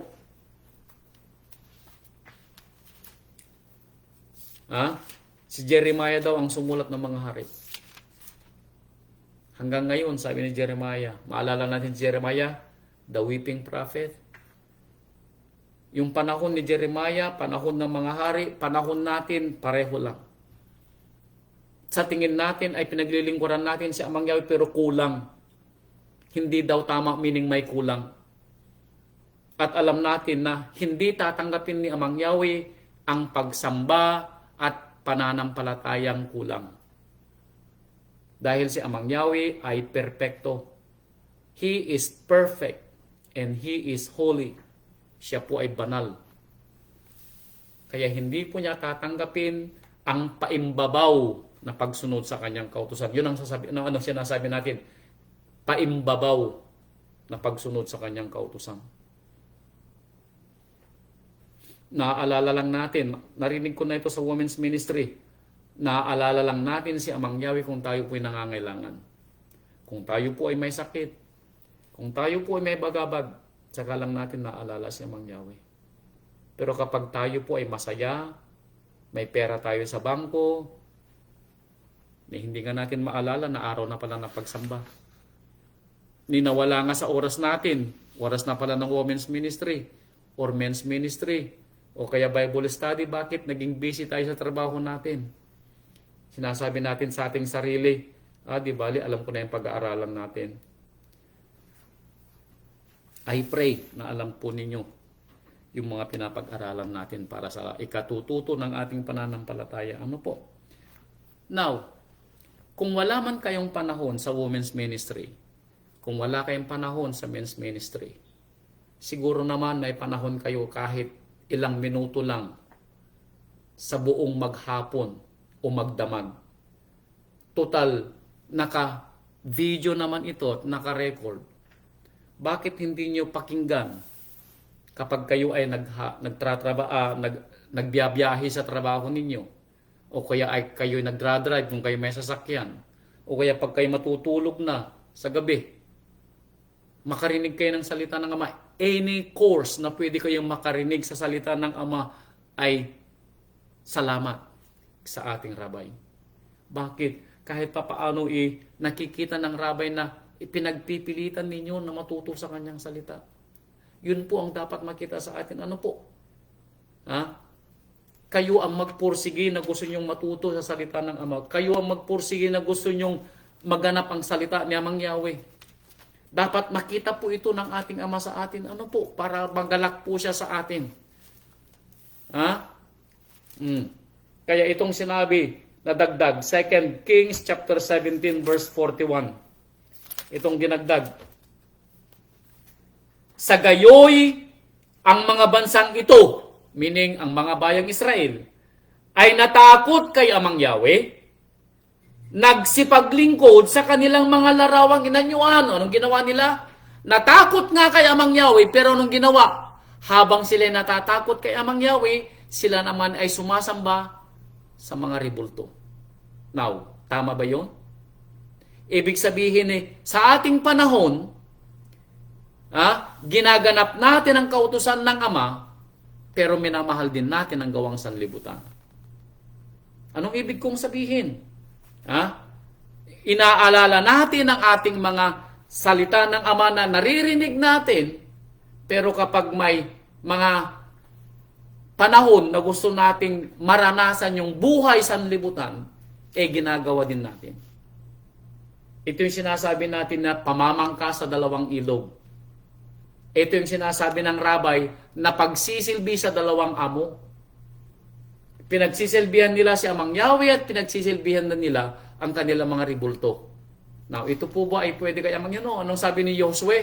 Mapanibughuing Ama at Elohim si Amang Yahweh. Nakalagay pa yan sa bungutos, ano po? Ayaw ni Amang Yahweh na may kaparte. Kaya tignan po natin ano po. Ito pa, Ezekiel 20 verse 39. Ezekiel 20 verse 39. Ezekiel 20 verse 39. Ito po, sabi ng ating Ama kay Ezekiel. Tungkol sa iyo, o sangbahayan ni Israel. Ito, dinggin natin. Tungkol daw sa bayang Israel na nananampalataya kay Amang Yahweh. Hindi ba para sa atin din? Yes. Pakinggan natin. Tungkol sa iyo, bayang Israel. Ganito ang sabi ni Amang Yahweh Elohim. Magsiyaon kayo, maglingkod bawat isa sa kanyang mga Diyos na ribulto. At sa haharapin man, kung hindi nyo didinggin ako, ngunit ang aking banal na pangalan ay hindi na ninyo lalapastanganin ng inyong mga kaloob at ng inyong mga larawang binubo. Gawin ninyo mga ginagawa ninyo, sabi ni Mang Yahweh, magsilbi kayo sa mga ribulto. Gawin ninyong amo ang sanlibutan. Pero hindi na ninyo lalapastanganin ang aking pangalan. Hindi ko tatanggapin ang inyong mga handog. Ibig sabihin, ang bayang Israel ng panahon nila, naaalala pa rin nilang maghandog kay Amang Yahweh. Pero nung sabi ni Amang Yahweh, hindi ko tatanggapin ang inyong mga handog dahil sa inyong kalapastanganan. Now, paano natin bibigyan ito ng paliwanag? Ehemplo ko, nung bagu-baguhan pa ako dito sa Amerika, kapag nagtanong ang aking mga principal noon kung sino ang gustong mag-tutor ng Sabado, itinataas ko ang kamay ko. Mag-tutor ako ng alas 8 ng umaga hanggang alas 12 ng tanghali. Alam niyo lagi kong sinasabi, Amang Yahweh, alam ko na patawarin mo ko, Amang Yahweh, sabi ko, huwag ka mag-alala. Ibibigay ko ang para sa iyo. Hindi lang ika po ang ibibigay ko. Ganun ang lagi kong sinasabi, every time na ako'y magtatrabaho ng Sabado. Akala ko matutuwa si Amang Yahweh sa akin. Pero, nang ipaunawa sa akin ni Amang Yahweh ang kanyang salita, kinasusuklaman pala ni Amang Yahweh ang aking handog dahil ako'y nagtatrabaho kapag Sabado. Baka ganito rin po yung ating mga iniisip, mga kapatid, na ginagawang reason kung bakit tayo naghahanap buhay kapag araw ng pagsamba, kapag araw ng pangingilin, kapag araw ng piyesta. Baka sabi po natin, malulugod si Amang Yahweh sa ating mga handog. Ako na po magsasabi sa inyo dahil ito'y ipinamukha sa akin ng salita ng Ama. Hindi po siya nalulugod. Ano po? Dahil nga nasulat, anong sabi ni Josue? To obey is better than sacrifice. Tama? Mas mabuti daw yung sumunod kaysa maghandog. Kaya talasisin po natin, ano po? Kaya sabi ni Mang Yahweh, hindi ko tatanggapin ang inyong mga handog dahil sa inyong pagsalangsang sa aking pangalan. Ito pa. Zephaniah chapter 1 verse 4. Ito ang gagawin ng Ama. Zephaniah chapter 1 verse 4. At aking iuunat ang aking kamay sa Yehuda. Again, Yehuda ang bayan ni Amang Yahweh. At sa lahat na nananahan sa Jerusalem, at aking ihihiwalay ang nalabi kay Baal sa dakong ito, at ang pangalan ng mga tsimarin, 10 na mga saserdote, at ang nagsisisamba sa natatanaw sa langit. Ito mga ginawa ng mga bayang Israel. Sa mga bubungan ng bahay, at ang mga nagsisamba na nanunumpa kay Amang Yahweh, at nanunumpa sa pangalan ni Malkam. See? Hindi lang sa bayang Israel, kundi maging sa bayan ng Yehuda. Naniniwala sila kay Amang Yahweh, pero naniniwala din naman sila sa mga Diyos na nasa paligid nila na mga larawang kinitikitan. Larawang inanyuan. Meaning hindi lang si Amang Yahweh ang kanilang amo at master, kundi mayroon pang iba. Uli, sinasabi ng Rabbi, you cannot serve two master dahil kapuputan mo ang isa at iibigin mo ang isa. Ano po? Magiging tapat ka sa isa at ipagwawalang bahala mo yung isa. Ito.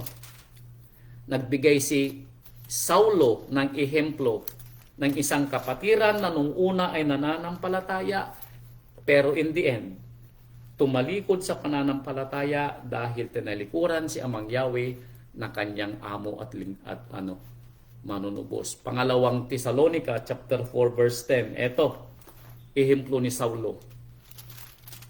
Pangalawang Tesalonica chapter 4 verse 10. No, pangalawang Tesalonica. Pangalawang Timoteo, kako sana. 2 Timothy chapter 4 verse 10. Ito. Sabi ni Saulo kay Timoteo, ako'y pinabayaan ni Dimas. Now, sino si Dimas? Si Dimas ay dating tapat na lingkod. Dating tapat, dating nananampalataya. Pero siya ay tumalikod. Bakit? Palibhas ay iniibig niya ang sanlibutang ito. Wow. At napasa Tesalonica, pumunta sa lungsod ng Tesalonica. Bakit? Ayaw na niya yung gawain ni Saulo. Ano bang gawain ni Saulo? Yung naglalakad kung saan-saan. Kung saan may walang pagkain kung minsan. Giniginaw kung minsan. Walang matulugan kung minsan. Inayawan na yun ni Dimas. Kaya pumunta siya sa syudad para mamuhay ng kalayawan. Si Crescente ay nasa Galacia. Kasama si Crescente. Pumunta rin ng Galacia. And what is Galacia? Another syudad. At si Tito ay sa Dalmacia. Again, another syudad. Mga dating lingkod ni Saulo na tumalikod dahil sa kanilang pagtalikod din sa salita ng Ama at mas ginusto nila ang sanlibutan at mga gawain ng sanlibutan at ang kasayahan ng sanlibutan. Hindi ba tayo din kaya ganito, mga kapatid ko? Na ating isasakripisyo ang ating mga pananampalataya dahil lang sa buhay na ito? Wag naman po sana. Ano po? Alam po ninyo sa women's ministry kapag nagsasalita po si Nanay Imbit sa kanyang pananampalataya, ako po ay natutuwa at naiiyak. Dahil nakikita ko at naririnig ko yung tunay na pananampalataya, and I'm hoping and praying na marinig ito ng lahat ng mga kapatiran. Lalo na yung mga kababaihan natin dahil sila yung mga magulang, nanay ng kanilang mga anak na i-share din sana nila yung kanilang mga naririnig. I pray na lahat ay makarinig. Lalo na pag nagbibigay ng saloobin si Nanay Ligaya. Yung mga share ng ating mga women's ministry, alam niyo po, natutuwa po ako sa mga sharing nila. I pray na lahat po ay makarinig. Ito po ay binibigyang pagpapala ng ating Rabbi. Bakit? Para po sa lalong ikaluluwalhati ng kanyang pangalan at ikakatibay ng ating pananampalataya. No po, wag nating gayahin si Dimas, si Crescente, at si Tito na tumalikod sa pananampalataya at iniwan ng ating Rabbi na kanilang amo at manunubos. No po? Kaya ito pa, sabi pa ni Saulo sa kanyang sulat kay Timoteo, 1 Timothy chapter 6 verse 9. Eto. 1 Timothy chapter 6 verse 9. Datapwat, Timoteo, sabihin mo ito sa mga kapatiran. Sa mga nagsisipagnasang yumaman, ito yung mga nagtatrabaho ng 2 beses, 3 times, halos wala ng pahinga. Pagsabihan mo, sabi niya, sa mga nagyayais yumaman, sila ay mga huhulog sa tukso at sa silo at sa maraming mga pitang hangal na nakasasama, na siyang naglulubog sa mga tao sa kapahamakan at kamatayan, which is true. Now, hindi yung kapahamakan at kamatayan dito sa lupa. Spiritual po ang sinasabi dito. Dahil alam po natin na tayo po mamamatay dito sa lupa. Pero ang sinasabi po dito ni Saulo ay ang spiritual life natin ay mamamatay. At kung mamamatay ang ating spiritual life dito sa lupang ito, wala na po tayong bahagi sa ikalawang buhay. Totally dead sa second life. Hindi po tayo kasama sa life everlasting. Kung dito pa lang sa buhay na ito, spiritually dead na tayo. Bakit? Dahil sa pagnanasa nating matanggap or maangkin ang sanlibutan o ang kayamanan ng sanlibutan o ang kasayahan ng sanlibutan. Verse 10, sapagkat ang pag-ibig sa salapi ay ugat ng lahat ng uri ng kasamaan. Now, hindi po ipinagkakait ng rabay na tayo po yumaman sa mabuting paraan. Pero ang inaayawan po ng rabay kung bakit isinulat ang verse 10 na sinabi ni Saulo, ang pag-ibig natin sa karangyaan. Pag sinabing pag-ibig sa karangyaan, meaning mas pinapahalagan natin ang karangyaan kaysa sa pagsunod sa kautusan ng ating Rabbi Yeshua HaMashiach. Iyon ang naging dahilan kung bakit ang pag-ibig sa salapi ay ugat ng lahat ng kasamaan. Hindi po yung salapi lamang. Dahil kailangan din natin ang salapi at kayamanan para sa lalaganap ng salita ng Ama sa kanyang gawain. Yung pong pag-ibig ang iwasan natin. Na pag sinabing mas inibig natin ang salapi, ito yung uunahin nating higit kaysa sa pagsunod sa salita ng Ama. Yun po yung nagiging masama na sinasabi ni Saulo. Nasa pagnanasa ng iba ay nangasinsay dahil sa pag-ibig sa salapi, nangasinsay ang iba na may pananampalataya na ito. Ang advice po ni Saulo dito ay hindi sa mga hindi nananampalataya, hindi po. Dito po sa loob ng asemblya ang advice ni Saulo.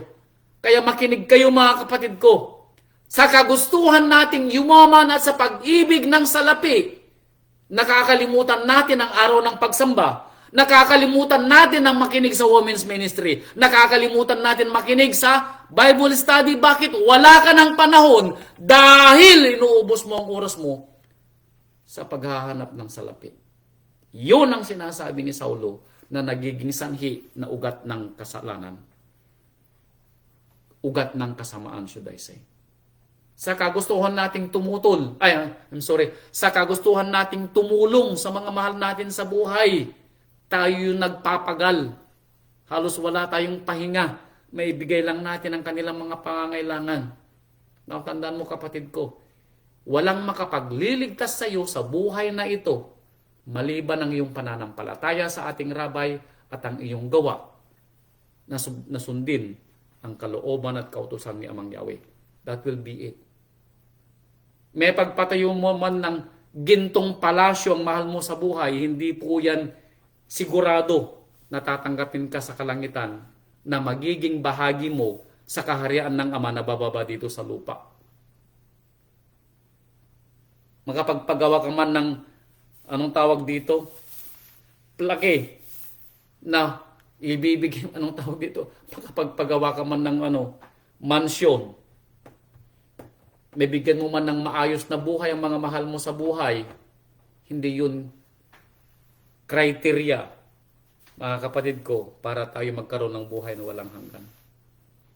Ang tinatanong po dito ay hanggang saan yung ating pananampalataya at ano ang ating ginawa sa ating pananampalataya ng ating tinanggap sa ating Rabbi Yeshua.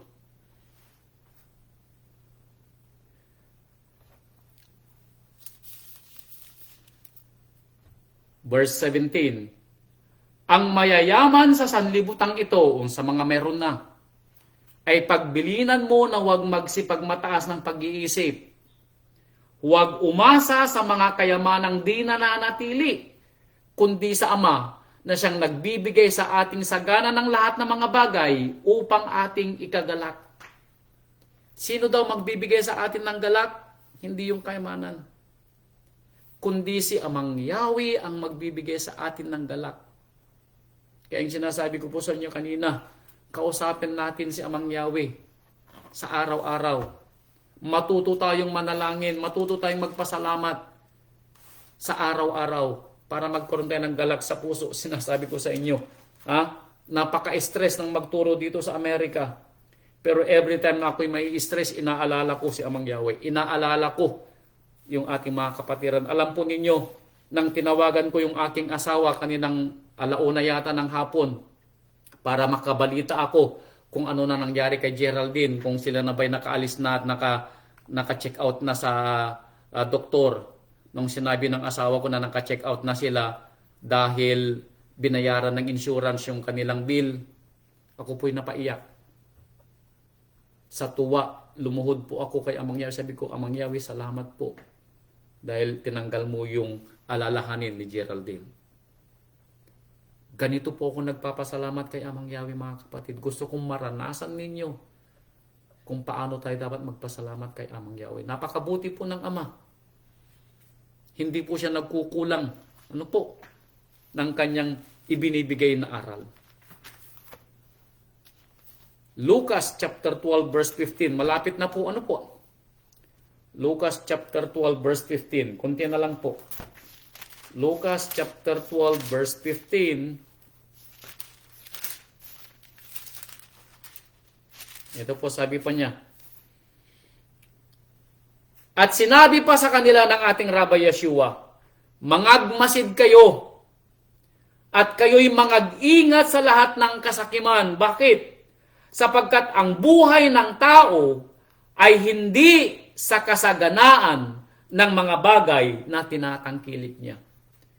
Ang buhay daw po natin, meaning ang buhay na walang hanggan na ibibigay ng ating Rabbi, wala pong batayan kung gaano karami ang ating naipundar dito sa lupa. Hindi daw po ito batayan. Kaya laging ipinapangaral ng Rabbi, huwag kayong mag-impok ng kayamanan dito sa lupa na nasisira.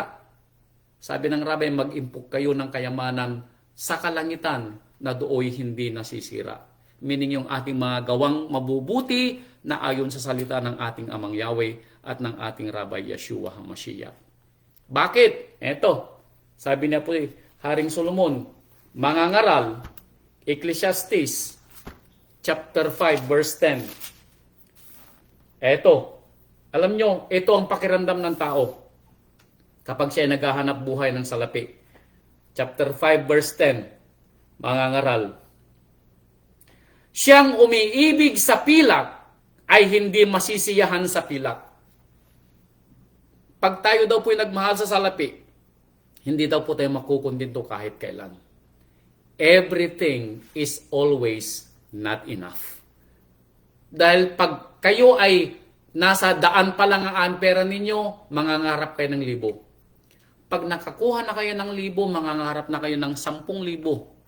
Pag nakakuha na kayo ng 10,000, mangangarap na kayo ng 100,000. Then milyon. And then milyon. Walang katapusan. Kaya sabi na po ni Haring Solomon, ang umiibig sa salapi ay hindi masisiyahan sa salapi. At siya mang umiibig sa kasaganaan ng pakinabang, ito man ay walang kabuluhan. Totoo. Ilang panahon lang tayong mabubuhay dito sa lupa. Ipagpapalit ba natin ang buhay natin dito sa lupa sa buhay na walang hanggan? Wag naman po sana po.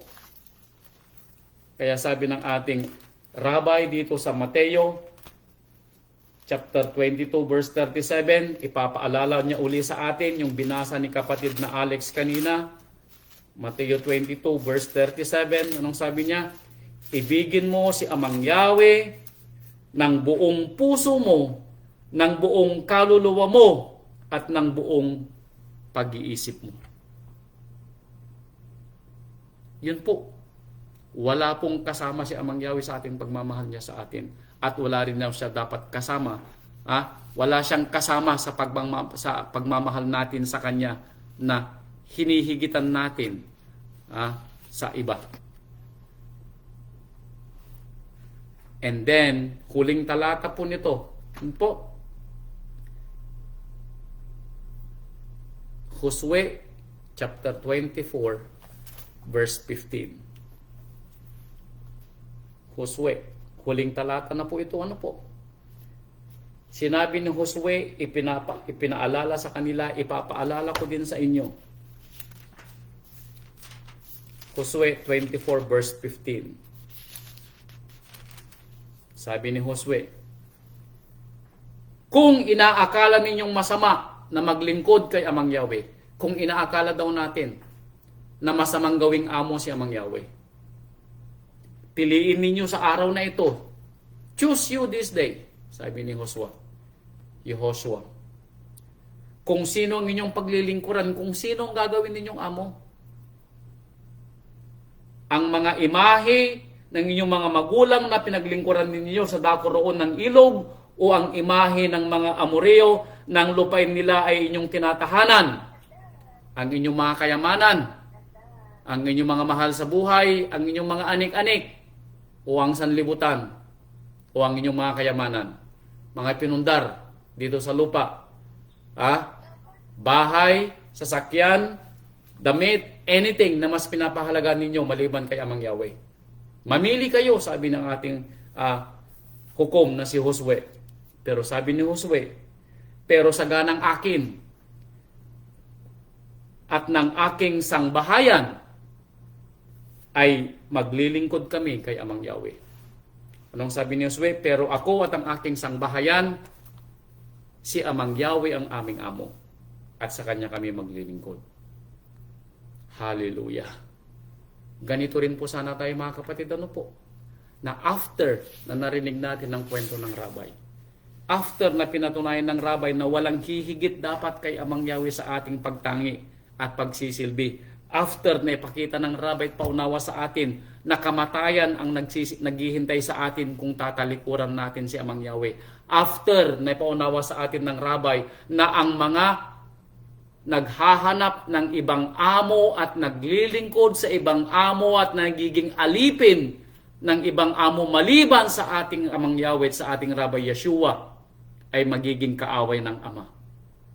I pray, mga kapatid ko, sa tulong ng ating Rabay Yeshua, na tayo po ay makapag-isip ng tama at sasabihin natin this day, ang ating amo lamang ay si Amang Yahweh, at tanging siya lamang ang ating paglilingkuran, at paglilingkuran natin siya ng ating buong puso, buong lakas, at buong kaluluwa. Hallelujah. Ito po ang aral ng ating Rabay, mga kapatid. At salamat po sa inyong lahat. At sa mga makikinig pa, pagpalain po kayo ng ating Rabay, Yeshua HaMashiach. Katulad po ng ginawa ng babaeng ito. Alam po ninyo, nung siya po ay naghahanap buhay pa bilang tagapagbigay aliw sa mga kalalakihan, yun po yung kanyang amo. Dahil kung ano man po yung kanyang ipinapaalila, yung kanyang sarili sa kanyang hanap buhay, yun po yung kanyang amo. Pero nung dumating po yung pagkakataon na makilala niya ang Rabay, nang dumating yung pagkakataon na maunawaan niya kung anong sinasalita ng Rabay, namili po siya na that day, pipiliin niya ang Rabay para kanyang maging amo. Kaya humingi po siya ng kapatawaran that day sa ating Rabay. Napatawarin siya sa lahat ng kanyang mga nagawang kasalanan. Pinatawan naman po siya ng Rabay. At sinabi ng Rabay sa kanya na humayo ka at huwag ka nang magkasala. At nang mabigyan ng pagkakataon ng babaeng ito na patunayan naman sa ating Rabay kung gaano niya pinapahalagahan yung kanyang pagiging alipin ng Rabay at siya ginawa niyang amo. Kinuha niya yung inipon niya na material na bagay na pag-aari niya. Hindi po natin alam kung ano pong hirap ang kanyang ginugol para maipon po niya ang napakahalaga at napakamahal na pag-aaring material na bagay na iyon. Pero ito po hindi niya pinanghinayangan. Kinuha po niya ito, ibinuhos po niya ng buo at wala po siyang itinira. Ibinuhos niya sa ating rabay para i-anoint ang ating rabay sa kanyang nalalapit na kamatayan. Kaya sinabi ng ating rabay, kung kayo ay mangangaral ng mabuting balita, pag ipinangaral ninyo ang magandang balita ng aking salita, at anong magandang balita ng rabay, hindi kayo pwedeng magsilbi sa dalawang amo. Kapupuutan nyo ang isa, mamahalin nyo ang isa, o magtatapat ka sa isa, at ipagwawalang bahala mo ang isa. Sino sa atin ang mamimili ng amo maliban sa ating Amang Yahweh at sa ating Rabay Yeshua HaMashiach? Ako, ang aking asawa, ang aming 3 anak, at sa lahat ng aming mga magiging apo, pipiliin namin na si Amang Yahweh ang aming amo at ang aming Rabay Yeshua ang aming Rabay at manunubos. I-declare po ninyo mga kapatid sa inyong mga puso. Idagdag ninyo ang inyong mga mahal sa buhay, ang inyong mga anak, ang inyong mga apo. Bakit? Dahil ito ay naririnig ng Ama. At alam ko maawain ang Ama at ibibigay po niya sa atin ang ating kahilingan na tayo po ay mananatili niyang alipin at siya po ay ating magiging amo. Kaya itong sinabi ng rabay, sabi niya, kapag kayo nangaral ng mabuting balita, ipagsabihin niyo yung ginawa ng babaeng ito bilang alaala sa kanya. Hallelujah! Salamat po sa inyong lahat mga kapatid. Tayo na po yung manalangin. Mahal na Ama, Ama naming nasa langit, Amang Yahweh. Salamat po sa aral na ibinigay niyo sa amin, mahal na Ama. Salamat po sa kaunawaan at kaalaman na ibinigay niyo sa amin. Mahal na Ama, patatagin niyo pong lalong aming pananampalataya. Ibigay po ninyo ang aming mga pangunawa at kaalaman na maibuhay po namin ang iyong mga salita at kalooban. Tunay nga po, mahal na Ama, na tulungan niyo kami na piliin namin kayo na kayo aming maging amo at rabay at master. Mahal na Ama, tulungan niyo po kami sa aming pang-araw-araw na buhay. Ang aming mga kakulangan sa pananampalataya, mahal na Ama, lubusin po ninyo. Mahal na Ama, nananampalataya po kami. At tulungan niyo po kami sa aming mga panahong hindi kami nananampalataya o kulang ang aming mga pananampalataya. Patawarin niyo po kami, mahal naming Ama, sa aming mga kasalanang sinadya man o hindi. Mahal na Ama, lumukob ka po sa aming puso at isipan. Kayo po ay mamuhay sa amin. Turuan niyo po kami ng iyong mga salita at mga aral. Mahal na Ama, bigyan niyo po kami ng pagkakataong maibuhay po namin ito sa pamamagitan po ng inyong banal na Espiritu na lumulukob sa amin, ay magampanan po namin ang iyong mga salitang ibinibigay niyo po sa amin. Mahal na Ama, salamat po sa lahat ng aming mga pagpapala, sa aming mga kapatiran, saan po sila naroroon.